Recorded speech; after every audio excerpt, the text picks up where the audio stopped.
भैरव जी, शेखावत जी जैसा लोगों को गिरफ्तार कर सकते थे। इतना ताकतवर देश का प्रधानमंत्री थे, क्या राम मंदिर बना नहीं सकते थे? क्या राजीव गांधी राम मंदिर बना नहीं सकते थे? दिल में एक बार हमेशा मेरा ये प्रश्न आते हैं कि हमारा भारतवासियों को क्यों नरेंद्र मोदी का इंतजार करना पड़ा? क्यों 75 साल हमें इंतजार करना पड़ा? देश को तो राम मंदिर पहले मिल जाना चाहिए था। कांग्रेस ने देश को शासन किया, राम का बारे में सोचा ही नहीं। उनका सोच बाबर और औरंगजेब के लिए हुआ करता था, हमारे लिए वो सोचते नहीं थे। अगर राम के लिए सोचते थे, राम मंदिर कब बन चुका होता था। ये कांग्रेसियों का सोच बाबर और औरंगजेब के लिए है, इसलिए रामलाला का मंदिर बनाने के लिए देश में नरेंद्र मोदी जी को प्रधानमंत्री बनना पड़ा। मेरा याद है 2018 सन में जब चुनाव हुआ था राजस्थान में, कांग्रेस का नेतागण आके भाषण देते थे, मोदी जी बताओ राम मंदिर का कब शुरुआत होगा। उनका मन में था मोदी जी कर नहीं पाएगा, इसीलिए चिल्ला के पूछते थे कि राम मंदिर का डेट बताओ। इस बार ये बात नहीं कर रहा है, इसीलिए मैं ही बता रहा हूं। अरे कांग्रेसियों, राम मंदिर का प्राण प्रतिष्ठा 22 जनवरी को होने वाला है।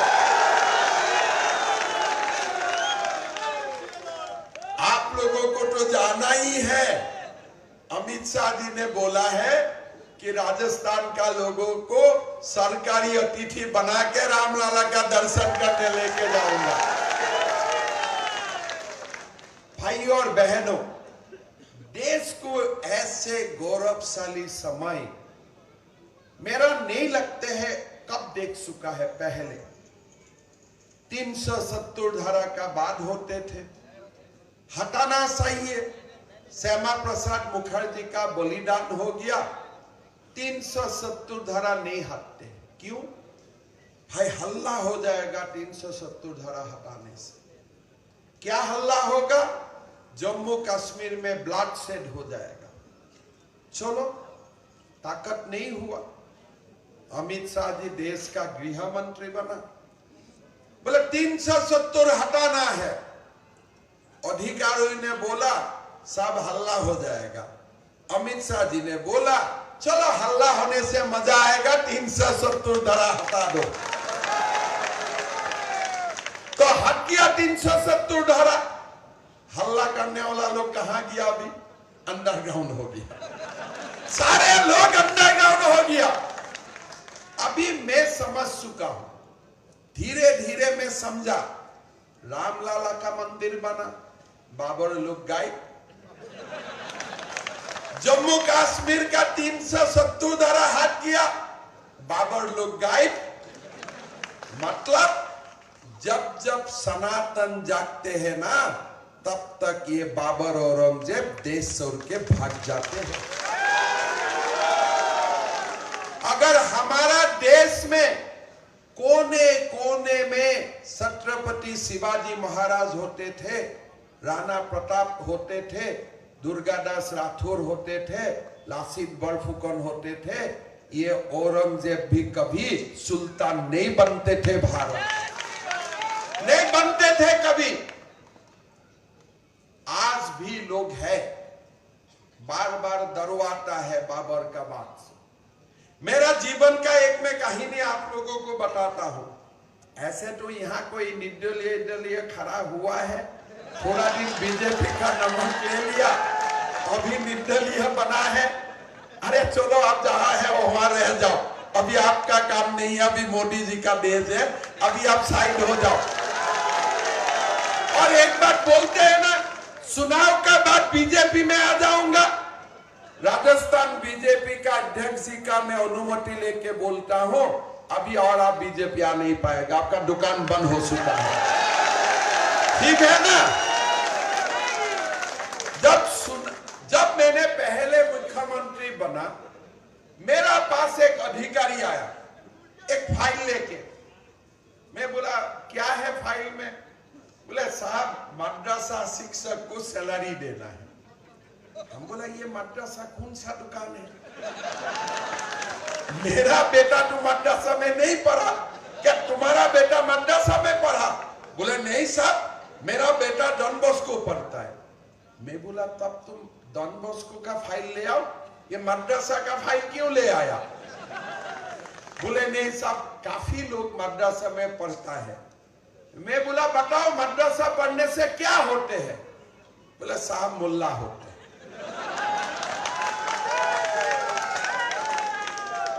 और बोले डॉन बॉस्को में पढ़ने से क्या होता है? डॉक्टर होता है। मैं बोला तुम ही अभी बताओ डॉक्टर सही है कि ये देश को मुल्ला सही है? वो चुपचाप रह गया। फिर बोला नहीं साहब फाइल को साइन कर दीजिए। मैं बोला क्यों? बोले नहीं साहब हल्ला हो जाएगा मद्रासा को अगर आप सैलरी नहीं देते। मैं बोला हल्ला होगा क्या? कितना हल्ला होगा? बोला साहब बहुत हल्ला होगा। मैं बोला बहुत मजा आएगा। ये मुल्ला बनाने वाला दुकान आज ही बंद कर दो, बाकी देखा जाएगा जो आगे होगा होगा। तो हमने दुकान बंद कर दिया, हल्ला आज तक नहीं हुआ। एक दो बुलडोजर नहीं चला असम में। असम का बारे में थोड़ा पब्लिसिटी कम होता है। हमारा असम में कम से कम 50,000 घरों में बुलडोजर चला 3 साल में। 50,000, कोई एक दो नहीं, 50,000 घरों में बुलडोजर चला। मैंने हजारों एकड़ जमीन अतिक्रमण से मुक्त करवाया। पहला बार थोड़ा गोली उली चला, 4-5 लोग गोली में मर गया, उसका बाद ठंडा हो गया, चलो अभी कुछ नहीं है। तो अभी मैंने ये भी बोल लिया कि देखो 18 साल का नीचे कोई शादी उदी मत करना मेरा असम में। जब 18 साल होगा उसका बाद शादी करो, आगे मत शादी करना। बोले नहीं साहब हमारा तो 2-3 बेटा ही पैदा हो जाते हैं। मैंने रिकॉर्ड मांगा कि पहला बेटा बेटी कब होता है? 11 साल में। तब तो हमारा साथ कहां कंपटीशन होगा? हम बोला देखो ये कंपटीशन हमें मंजूर नहीं है, ये दुकान भी बंद कर दो। वो भी बंद हो गया। ये क्यों हो रहा है? किसलिए लोगों का मालूम है कि अभी सनातन देश में जाग उठा है। अभी अशोक गहलोत जी मेरा बारे में बोल रहा है कि असम का मुख्यमंत्री ज्यादा बोलते हैं। मैं बोला मैं जितना कर रहा हूं इतना बोलने से तो हम नर्वस हो जाएगा, इसीलिए मैं कम बोल रहा हूं। अभी गहलोत जी का देश में हमें क्या सुना? सर्तन जुदा। आपने बताओ सर्तन जुदा शब्द कभी हमारा देश में ऐसा शब्द का व्यवहार होता था क्या? ये सर्तन जुदा ये तो भाषा हमारा नहीं है। ये भाषा कब कहां चलता है? बांग्ला, अफगानिस्तान, पाकिस्तान में। जब कन्हैयालाल जी का हत्याकांड हुआ, मैंने देखा फेसबुक में भी लाइव हो गया। अरे बाबा लोगों को मारते भी हो, सर्तन जुदा भी करते हो, फिर फेसबुक में भी लाइव देते हो, कैसे संभव है? ये तो मैंने जिंदगी में पहले देखा, शायद आप लोगों ने भी पहले देखा होगा। अगर ये बात असम में होता था ना, मैं 5 मिनट में उनका हिसाब बराबर कर देता था। 5 मिनट में इसका हिसाब बराबर हो जाता था। ऐसा नहीं चलते। हमारा देश में सर्तन जुदा नहीं सल सकते हैं, आप नहीं सलवा सकते हैं। राजस्थान हो, असम हो, यूपी हो, हरियाणा हो, ये सर्तन जुदा वाला संस्कृति हमें स्वीकार नहीं है। भाई और बहनों, मैं चाहता था गहलोत जी उसी दिन रिजाइन कर दे, उसी दिन रिजाइन कर दे। अगर मेरा देश का कोई बेटा बेटियों का हत्या होते हैं, हत्या इसे गोली मार के नहीं, पूरा सर तन जुदा, मतलब 2 पीस कर देते हैं, फिर लाइव टेलीकास्ट करते हैं, और गहलोत जी बोलते हैं कि मैं वो व्यक्ति को 4 घंटा में गिरफ्तार कर लिया। अरे सरकारी अतिथि बना दिया अभी आपने, सरकारी पैसा से वो खा रहा है, हम तो बराबर हिसाब ही कर देगा। ऐसा लोगों का अपॉइंटमेंट सीधा जमराज का साथ हो जाना चाहिए। तब आप देखिए दूसरा बार सर्तन जुदा नहीं होगा। अभी कन्हैयालाल जी का बेटा हर दिन बोलते फांसी दो फांसी दो, होगा फांसी, बीजेपी सरकार आएगा, लेकिन समय लगते हैं। ये सब हिसाब उधर हुआ, इधर हिसाब बराबर, ड्रामा खत्म, नाटक खत्म, कोई लोग आते नहीं सामने उसका बात। कल मैं चारमीनार में था, असाउद्दीन ओवैसी बोल रहा है पूरा चारमीनार हैदराबाद में ये इजराइल का प्रधानमंत्री का खिलाफ पोस्टर लगा के वो लोग बैठा हुआ है। मैंने उनका घर में जाके बोला, अरे बेटा पोस्टर लगाने से क्या होगा, तुम्हारा अगर हमास इतना प्यारा है, मैं टिकट करवा देता हूं, जाओ इजराइल का खिलाफ लड़ो, जाओ लड़ो उधर। दम नहीं है, दम नहीं है। एक खाली कांग्रेस विटामिन देता है, इसलिए वो लोग जिंदा है। अगर ये देश में कांग्रेस नहीं होते थे ना, ये देश में बाबर औरंगजेब लोग कब तक खाली हो जाते थे। अब आप देखिए, सारा देश में हमारा चिंता है कि मदरसा को बंद करना चाहिए। हमें कोई मुसलमान से कोई प्रॉब्लम नहीं है, डॉक्टर इंजीनियर बनो, मुल्ला मत बनो। और गहलोत जी क्या कर रहा है, 7,000 मदरसा बनाने के लिए सरकारी जमीन दे चुका है।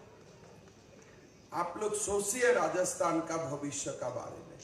7,000 मदरसा में अगर 50 मुल्ला हर साल होगा तो 7,000 मदरसा से 35,000 मुल्ला हर साल जन्म लेगा। कहां जाएगा? राजस्थान को तो खत्म कर ही देगा, और देश का कोने कोने में मुल्ला भेजने का एक फैक्ट्री भी बन जाएगा।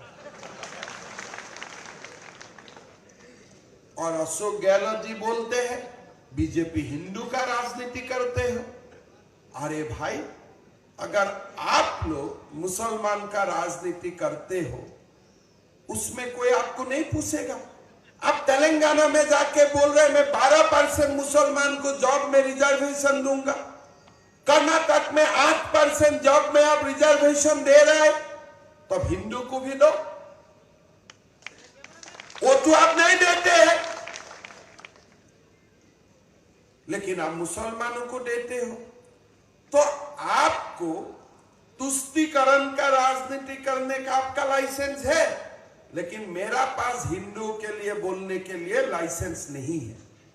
यह कैसा राजनीति है भैया? यह तो बराबर होना पड़ेगा।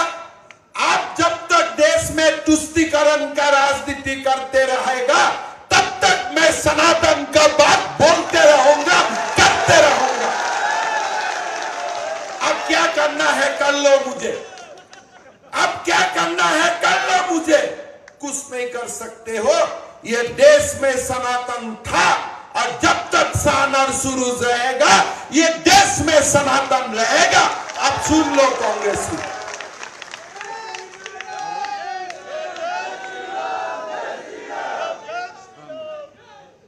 राहुल जी आके बोलते हैं मैंने गारंटी दिया हूं, गारंटी के लिए मुझको वोट देगा। किसी का लोन माफ हुआ? किसी का लोन माफी हुआ? किसी को बेरोजगारी का भत्ता मिला? और फिर बोलते हैं मैं गारंटी दे रहा हूं। कितना बार पेपर लीक हुआ? 19 बार पेपर लीक हुआ। फिर राहुल गांधी राजस्थान का धरती में आके बोल रहा है मैं 7 गारंटी दे रहा हूं। भैया आपका गारंटी कौन लेगा? आपका गारंटी कौन लेगा? आपका मां लेगा आपका गारंटी? वो मां भी हाथ उठा दिया कि इसका गारंटी मैं नहीं ले सकता हूं। कितना उम्र हुआ राहुल जी का? 54 साल। मेरा कितना उम्र हुआ? 54 साल। ज्यादा ही हुआ क्या? 54। ठीक है, तो 54 मेरा भी हुआ, 54 उनका भी हुआ। मेरा तो बेटा को अभी शादी देने का समय हो गया, बहू लेने का घर में समय हो गया। और कांग्रेसी बोलते हैं कि हमारा युवा नेता राहुल गांधी आ रहा है। अरे भाई कब तक तुम युवा नेता रहेगा बताओ तो? साल सबका नौकरी खा जाएगा, पूरा युवाओं का नौकरी खा जाएगा और जिंदगी भर युवा नेता ही बनते रहना चाहते हैं। और बोलते हैं मोदी जी पनौती है। आप देखो वर्ल्ड कप का मैच था, मैंने सुबह सुबह मैं भी देख रहा था, बेटा बोला था पापा देखना है, मैं बोला चलो एक दिन रेस्ट लेता हूं, दिखाने के लिए लेके जाता हूं। सुबह सुबह मैं प्रियंका गांधी का एक वीडियो सुना कि जब 1983 में वर्ल्ड कप जीते थे भारत, हमारा घर में हम टीम को चाय के लिए बुलाया था और आज इंदिरा जी का जन्मदिन है, आज भारत जीतेगा। सुबह तो बोल रहा था इंदिरा जी का जन्मदिन है इसलिए भारत जीतेगा, हर जाने का साथ साथ इंदिरा जी का जन्मदिन का स्टोरी गायब हो गया। तो अभी तो देश पूछेगा बीसीसीआई को, भाई इंदिरा जी का जन्मदिन में आपने क्यों फाइनल खिलवाया? होना तो नहीं चाहिए था। जो गांधी ने देश में इमरजेंसी थोपा, उनका जन्मदिन में अगर कोई फाइनल होगा उसमें ही तो ज्यादा पानोटी लगेगा ना, वही वहां में तो पानोटी होगा ना। अनाप शनाप आके बोल रहे हैं नरेंद्र मोदी जी का बारे में। सुबह सुबह अशोक गहलोत जी आके बोला कि मोदी गुजराती है, राजस्थान में उनका क्या काम है? अरे भाई राहुल जी तो भारत जोड़ो यात्रा किया था, आपने तो सुबह सुबह भारत तोड़ो वाला बात बोल दिया। राजस्थान का लोग पूरा देश में जाते हैं और देश का निर्माण में योगदान करते हैं, व्यवसाय भी करता है, साथ साथ में वो समाज का निर्माण का काम भी करते हैं। हमारा असम का मैक्सिमम कॉलेज राजस्थानियों लोगों ने दिया, जमीन का ऊपर ही बना हुआ है। राजस्थान देश गढ़ते हैं, देश को जोड़ते हैं। कौन सा देश का प्रदेश है, कौन सा गांव है जहां राजस्थानी लोगों को दिखाई नहीं देता? आप बोलिए। अगर वो राजस्थान में शुरू हो जाता है, तुम गुजराती हो, तुम असमिया हो, तुम राजस्थानी हो, ये राजस्थानी परंपरा का अनुकूल वो बात नहीं है। गहलोत जी चुनाव आएगा जाएगा, कोई मुख्यमंत्री बनेगा नहीं बनेगा, लेकिन इसके लिए हमें असमिया, गुजराती, राजस्थानी राजनीति करने का जरूरत नहीं होते। भारत को मत तोड़ो। और मैं तो एक बात अच्छा से जानता हूं, गुजरात में गुजरात का लोगों का दिल में जितना नरेंद्र मोदी होते हैं ना, उससे ज्यादा राजस्थानी लोगों का दिल में नरेंद्र मोदी होते हैं कि नहीं होते हैं? आपने लोकसभा चुनाव का परिणाम देखते हो ना, मोदी जी को दिल से राजस्थानी लोग वोट देते हैं, इतना प्यार करते हैं मोदी जी को। और गहलोत जी बोलता है मोदी जी राजस्थान में क्यों आते हैं? अरे राजस्थान में लोग इसलिए आते हैं, राजस्थान से लोगों को प्रेरणा मिलता है। राजस्थान वीरों का भूमि है। राजस्थान में लोग आएगा प्रेरणा लेके, राष्ट्र निर्माण का काम में जुट जाएगा। यही राजस्थान है। और राजस्थान ने ही सिखाया हमारा देश का लोगों को कैसे बाबर और औरंगजेब का खिलाफ लड़ना होता है। दुर्गादास राठौर ने सिखाया, राणा प्रताप ने सिखाया।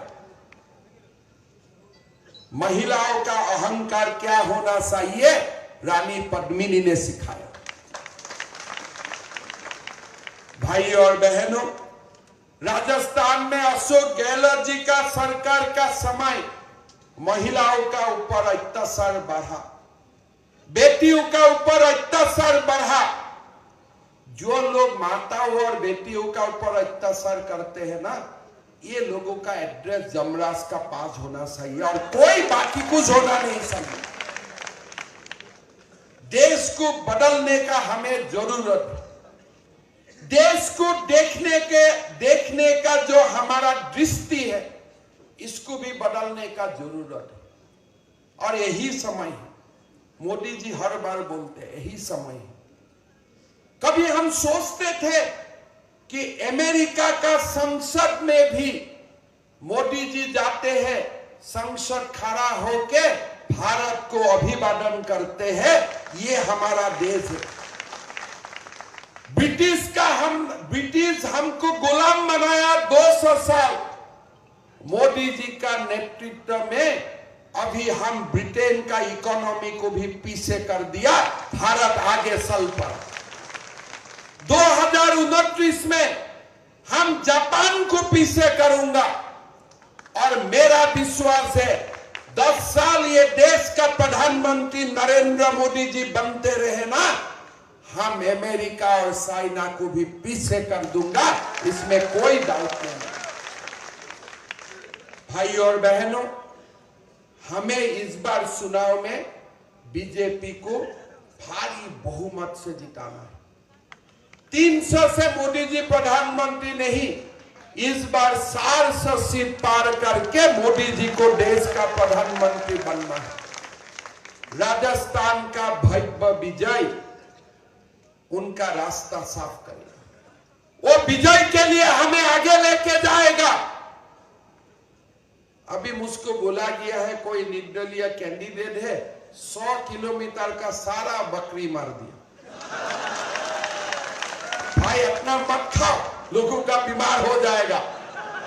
इतना मत खिलाओ, लोगों का बीमार हो जाएगा। बीजेपी में रहते रहते आप कांग्रेस संस्कृति कैसे सीख लिया? अभी मुझको बिना बोला गया है, दिन में तो आप राम राम ही करते हो, रात में आप भी बाबर और औरंगजेब का पास चला जाते हो। ऐसा मत करना। हमें बीजेपी को जिताना है, भाजपा का सरकार बनाना है, नरेंद्र मोदी जी को देश का प्रधानमंत्री बनाना है। हमारा सरकार बनेगा, 2 लाख युवाओं को नौकरी मिलेगा, एक भी क्वेश्चन पेपर लीक नहीं होगा। भाई और बहनों, असम कितना बड़ा प्रदेश है। राजस्थान असम से 4 गुना बड़ा होता है। राजस्थान का जीडीपी 14 लाख करोड़ होते हैं, असम का 5 लाख करोड़ होते हैं। 3 गुना बड़ा इकोनॉमी है। पेट्रोल का भाव राजस्थान में ज्यादा होना चाहिए कि असम में? 3000 किलोमीटर दूर है मेरा प्रदेश दिल्ली से, और राजस्थान में पेट्रोल का भाव कितना है? एक आज का दिन में 108 रुपया 49 पैसा, 108.49 रुपीज। और मेरा असम में कितना है पेट्रोल का भाव? 98 रुपीज। डीजल का भाव राजस्थान से 3 रुपया कम है असम में, और इलेक्ट्रिसिटी का कॉस्ट पर यूनिट 1 रुपया कम है। मतलब आप देखो, डेली 10 रुपया तेल भराते हो तो 100 रुपया सरकार आपसे एक्स्ट्रा लेके जाते हैं। घर में 300 यूनिट बिजली चलते हैं तो 300 रुपया आपसे ज्यादा लेके जाते हैं। डीजल अगर 50 लीटर भराते हैं कोई इधर से उधर सामान लेने के लिए, 150 रुपया आपका सला जाते हैं। पूरा जेब कटने वाला सरकार अशोक गहलोत जी ने सलाया, पूरा दिल से सलाया। फिर बोले मैंने इतना दिया हूं। अरे आपने दिया जितना उससे लूट लिया ज्यादा। हिसाब करके देखिए, यूपी का पेट्रोल का दाम कितना है, राजस्थान का पेट्रोल का दाम कितना है, उत्तराखंड का पेट्रोल का दाम कितना है। बीजेपी शासित प्रदेश और राजस्थान का बीच में पेट्रोल का भाव 10-12 रुपया का डिफरेंस होते हैं। अभी कौन निकम्मा होता है पता नहीं। गहलोत जी बोलता है सचिन पायलट निकम्मा है, और सचिन पायलट बोलते हैं अशोक गहलोत निकम्मा है। अभी दोनों निकम्मा जूझ रहा है, और महानिकम्मा कौन होगा वो तो वही लोग जानते हैं। लेकिन ये कैसे हुआ? ठीक है, सरकार होते हैं, बनते हैं। ये जो 5 स्टार में एमएलए लोगों को लेके बैठा दिया ना, 1 महीना खिलाया पिलाया, 10 करोड़ 20 करोड़, ये जो सिस्टम शुरू हुआ राजस्थान में, उसी से ही सरकार को गिरने का काम शुरू हुआ। कांग्रेस पार्टी का अंदरूनी गड़बड़ी का कारण राजस्थान को सफर करना पड़ा, नहीं तो इतना नहीं होते थे, नहीं तो सर्तन जुदा भी नहीं होते थे, नहीं तो पेट्रोल डीजल का भाव भी इतना नहीं होते थे। ये जो गद्दी बसाने का खेल हुआ, इसलिए इतना हो गया। एमएलए लोगों ने तो लूटना शुरू किया ही किया। जो चुनाव में हार गया, वो कांग्रेसी लोगों ने भी लूटने का लाइसेंस ले लिया, उन्होंने भी लूटा। और अभी वो इंडिपेंडेंट और कांग्रेस दोनों का बीच में इलू इलू हो रहा है, आई लव यू हो रहा है कि जैसे तैसे नरपत सिंह जी को हराओ, जिसको वोट देना है दो, लेकिन नरपत सिंह जी को हराओ। हारेगा नहीं इस बार। राजस्थान में बीजेपी भी जीतेगा, और चित्तौड़गढ़ में भी बीजेपी ही जीतेगा, पक्का बात है। जीतेगा कि नहीं जीतेगा? जीतेगा ना 100%। मैं तो देखता हूं सीपी जोशी जी को, इतना नेक इंसान है, राजनीति करता है। हम लोग कैसे तो एकदम मिलते ही नहीं। कितना बढ़िया इंसान है, साधु है, सबका साथ अच्छा व्यवहार होते हैं, और आप लोगों के लिए दिल खोल के आप लोगों को प्यार भी करता है, रेस्पेक्ट भी करते हैं। जोशी जी का नेतृत्व में जब हमारा राजस्थान में बीजेपी को भव्य विजय मिलेगा, और उन्हीं का संसदीय क्षेत्र में जब नरपत सिंह जी का भी विजय होगा, ये सोने में क्या होते हैं, सुहाग हो जाएगा। ठीक है, इससे सुने में सुहागा ना क्या बोलते हैं? हाँ, मेरा हिंदी थोड़ा कच्चा कच्चा है, आप लोग समझ लिया। ठीक है, तो इसीलिए हमें जिताना है और डबल इंजन सरकार को वोट देना है। कांग्रेस पूछता है डबल इंजन क्या है? मोदी जी किसानों का खाता में 6,000 रुपया देते हैं, हमारा सरकार और 6,000 दे देगा, डबल इंजन हो गया ना।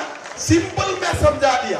मोदी जी सिलेंडर 700 में देगा, हम 350 लगा देगा, उसमें सारा सरसे में घर में सिलेंडर मिल जाएगा। तो इसी को ही डबल इंजन सरकार होते हैं और बढ़िया चलते हैं।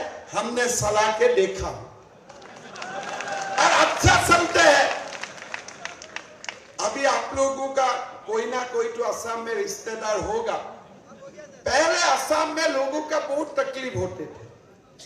लोग असम से चल के भी आते थे कि गड़बड़ी है, नहीं है, एजिटेशन है। जब से मोदी जी का सरकार बनाना, असम में 1% भी गड़बड़ी नहीं होता। सब लोग सम्मान का साथ व्यवसाय करते हैं। अभी अभी मैं रतनगढ़ किया था, सरदार शहर किया था। असम का बहुत सारे व्यवसायी का ओरिजिनल घर इधर ही है। सब लोग बोलते हैं अभी बहुत शांति होगी। हर बीजेपी शासित प्रदेश में जाइए, शांति ही शांति है। मोदी जी ने गवर्नेंस का नया मॉडल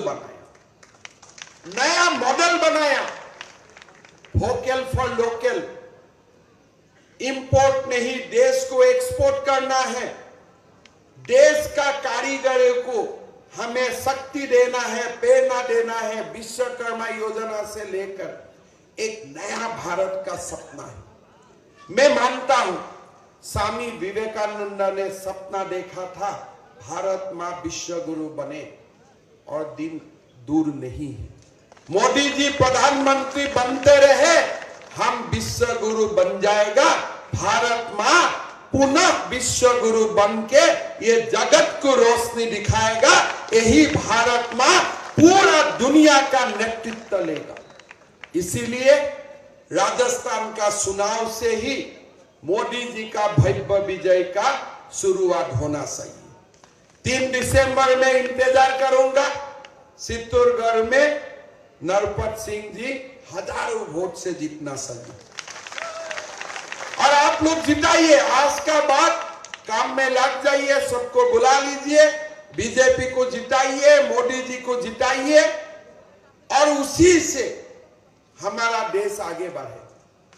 कोई मेरा साथ बोलते हैं कि देश कैसे आगे बढ़ेगा? अगर देश एक बार दोबारा सनातन संस्कृति को पकड़ के रख देते हैं ना, ये देश कभी नीचे नहीं जाएगा, आसमान तक जाके पहुंचेगा। सनातन में सब कुछ है, प्रभु राम का शिक्षा में सब कुछ है, और उसी शिक्षा को आगे लेके हमें जाना है। आप लोग आशीर्वाद दीजिए, मोदी जी को आशीर्वाद दीजिए। मोदी जी का लंबा आयुष हो, मोदी जी को भगवान लंबा उम्र दे, और साथ साथ में हमारा भारत को दिग्विजय यात्रा से आगे लेके जाए, और भारत को विश्व गुरु बनाने में वो कामयाब बन जाए, और बन जाएगा। मैं विश्वास करता हूं होगा भी। ये राजस्थान का भव्य विजय से ही उनका शुरुआत भी हो जाएगा। एक बार मैं दोबारा आप लोगों को नमन करता हूं, वंदन करता हूं, अभिनंदन करता हूं। रामलाला का मंदिर देखने तो आप लोग जाएगा ही जाएगा। कभी कामाख्या मां का भी दर्शन के लिए आइए, आप लोग, अच्छा लगेगा। हम कामाख्या मां का बारे में तो आप लोग जानते ही है, लेकिन हम लोग मां को पूजा करता हूं। वरदे देवी नील पर्वत वासिनी तंग देवी जगतंग माता जोनी मुद्रे नमस्तुते। मतलब मां सती का जोनी कामाख्या में ही विराजमान है। मां वहां में 10 महाविद्या लेके बैठता है। सृष्टि का शुरुआत भी होते हैं, जोनी मुद्रा से ही तो हमारा जन्म होते हैं। तो इसीलिए मां को जीवन में एक बार दर्शन करना बहुत ही शुभ माना जाता है। एक बार आइए, सीपी जोशी है, नरपत सिंह जी भी है, मैं सीएम होते होते आप लोग को आना है, बाकी व्यवस्था मैं ही कर दूंगा आप लोगों को। और हमारा कटारिया जी भी अभी असम का राज्यपाल है, उदयपुर का ही है, और आप लोग का साथ बहुत प्यार है। मैं बताया था चुनाव का समय मुझको जाना पड़ेगा, बोले नहीं, मैं बहुत मिस कर रहा हूं, मेरा दिल तो राजस्थान में है। जो भी है आप लोग आइए, बहुत अच्छा लगेगा सबको। मैं आप लोग को निमंत्रण देता हूं असम वासियों का ओर से। और निर्दलीय विद्यालय का बात एकदम सोचना नहीं है, एकदम उस तरफ देखना भी नहीं। किसका तरफ देखना है? मोदी और कमल साहब, ठीक है ना। जैसे अर्जुन देखा था सीरिया का आंखों, अर्जुन को पूछा क्या देखा? सीरिया देखा, अभी तीर मत चलाओ। फिर क्या देखा? आप देख रहा हूं सीरिया का, तीर चलाओ। तो ऐसा ही चुनाव का दिन ईवीएम में हमें खाली कमल साहब देखना है और कमल साहब से ही नरपत सिंह जी को भाजपा विजय देना है। देना है ना? देना है तो मेरा साथ बोलिए, भारत माता की, भारत माता की, नरेंद्र मोदी, नरेंद्र मोदी, वंदे वंदे वंदे, सीपी जोशी, सीपी जोशी, नरपत सिंह राजुआ, नरपत सिंह राजुआ। बहुत बहुत धन्यवाद। जय हिंद।